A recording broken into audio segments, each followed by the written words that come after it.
জাতীয়তাবাদী দলের senior vice chairman Tarique রহমানের একটি নির্দেশনা আমাদেরকে চিঠি আকারে পাঠিয়েছেন যে আমরা যেন পূজা মণ্ডপে এই দুর্গা পূজাকে যেন সুন্দরভাবে করতে পারে সেই জন্য আমরা যেন আপনাদের পাশাপাশি থাকি।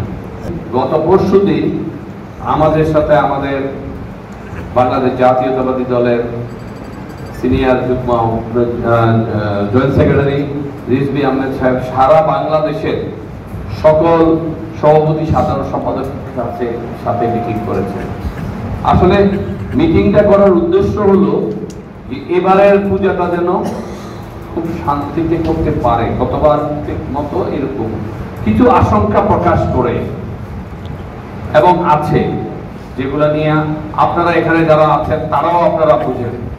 তা আমরা আসলে সার্বিকভাবে আমরা প্রস্তুতি নিয়েছি। আমাদের এখানে পৌর বিএনপি সভাপতি সাধারণ সম্পাদক উপস্থিত আছে, থানা বিএনপি সভাপতি সাধারণ সম্পাদক উপস্থিত আছে, আমাদের সিনিয়র নেতৃবৃন্দরা উপস্থিত আছে। আমরা পূজা মণ্ডপ আসলে ভাগ করে করে দেব, কে কোথায় দৃষ্টি রাখবে আপনাদের কাছে আমাদের লিস্টটা পাঠিয়ে দিব। আপনাদের যদি কোনো সময় মনে করেন যে কোনো প্রয়োজন, ফোন নাম্বার এবং অ্যাডভোকেট সেলিম ভাইয়ের নাম্বার তো অনেকের কাছেই আছে। আমরা যেরকম ঈদ করি আপনারা আমাদের ঈদে সবাই অনেকে শরিক হবে, আপনাদের পুজোতেও কিন্তু আমরা শরিক হই। আমার পরিবার এই দুর্গা পূজাতে বসে থাকে কোন দিন রূপালী দিন আমারে সন্দেশ পাঠাবে, এখন আবার ওই জওহরলালদার সন্দেশের কথা আমাকে আগেই বলে দিছে। এরকম অনেকেরই সন্দেশ আমাদের কাছে আসে। আমাদের নেতৃবৃন্দরা বলেছেন আপনারা নিজেরা সিকিউরিটি গার্ড নিয়ে চিন্তা করতে হবে, আপনারা নিজেরা সজাগ থাকবেন। আপনারা যদি সজাগ থাকেন তাহলে আপনাদের পরের দিনের আনন্দটা আর থাকবে না। সেই জায়গাটুকু আমরা পাহারা দিব। আপনারা ঘুমাবেন, নির্বিঘ্নে ঘুমাবেন, আমরা সেই জায়গাটুকু পাহারা দিব। এবারের পূজাটাই আসলে একটু চ্যালেঞ্জিং।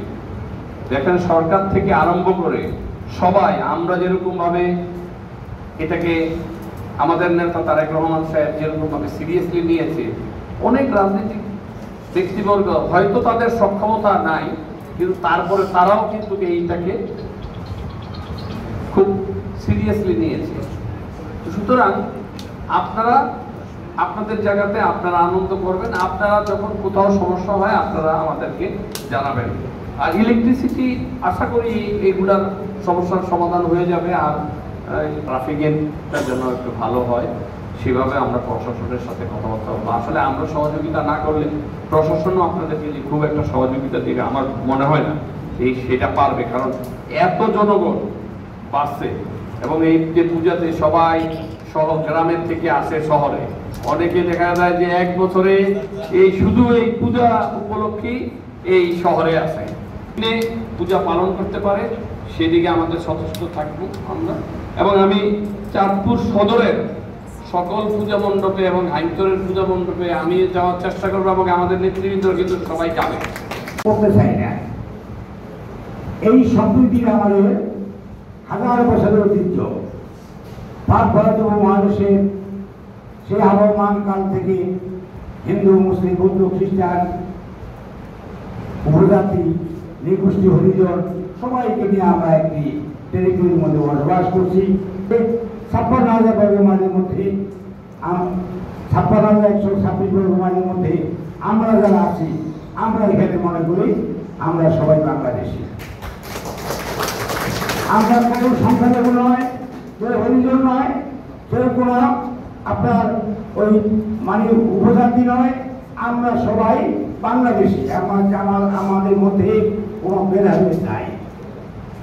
এই কথাটা যদি আমাদের বিশ্বাস স্থাপন করতে পারি তাহলে আমাদের ভবিষ্যৎ পথ চলা অতি সহজ হবে।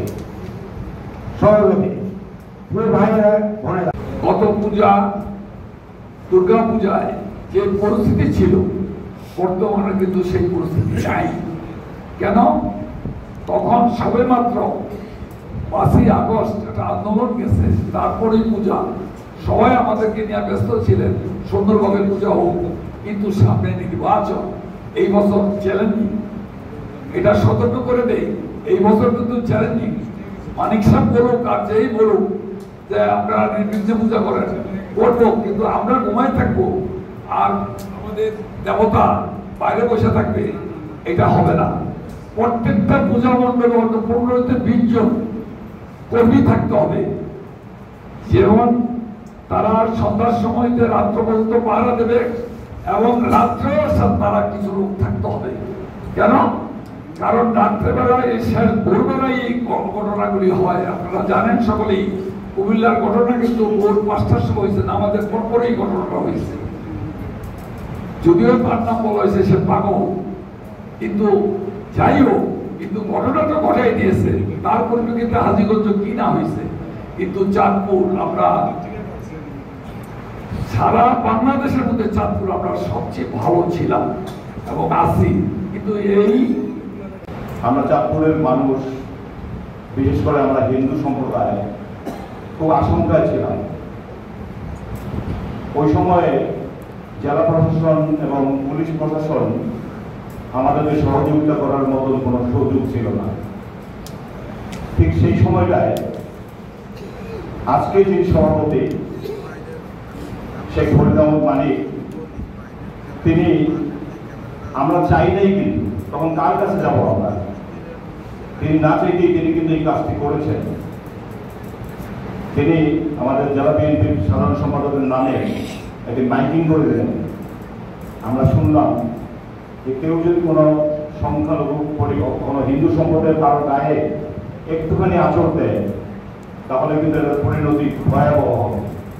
এই বার্তাটি কিন্তু সারা শহরে কিন্তু পৌঁছে গিয়েছিল এবং ওই বার্তাটি পাওয়ার পরেই কিন্তু আমরা কিন্তু আশ্বস্ত হয়েছিলাম যে না, আমরা আমাদের মতো একজন কেউ আছে না। এবং ব্যবসায়ীরা কিন্তু তখন কিন্তু দোকানপাট বন্ধ করে একটা অনিশ্চয়তার মধ্যে কাটাচ্ছিল। এরপরে মানিক সাহেব আমাদেরকে ডাকলেন, আমরা কথা বললাম, তিনি নিশ্চয়তা দিলেন যে ব্যবসায়ীদের কোনো রকম সমস্যা হবে না, দোকানপাটগুলো খুলে লিখেছেন যে উৎসবে বেসনের দৈব, দুর্ভিক্ষে রাষ্ট্র বিপ্লবে, রাজদ্বারে শ্মশানে যষ্টি সমান। অর্থাৎ বলছে যে উৎসবে বেসনের দৈব, দুর্ভিক্ষে রাষ্ট্র বিপ্লবে। আমি খারাপগুলি আগে বলি।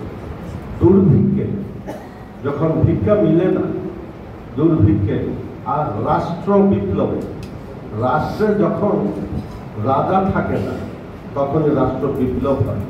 রাষ্ট্র বিপ্লবে রাজত্বারে আপনি রাজার কাছে নিরীহ মানুষ হিসেবে অপরাধী হয়ে রাজার কাছে আনিত হয়েছে, আপনি শিরচ্ছেদ হতে পারেন।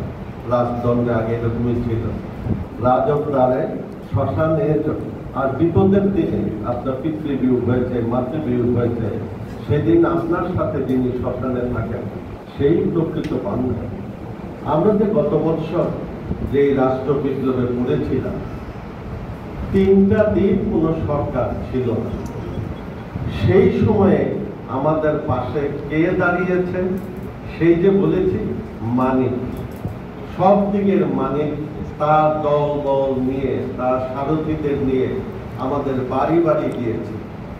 আমি ছিলাম না, আমি ঢাকা ছিলাম, তখন আমার মেয়ের বাচ্চা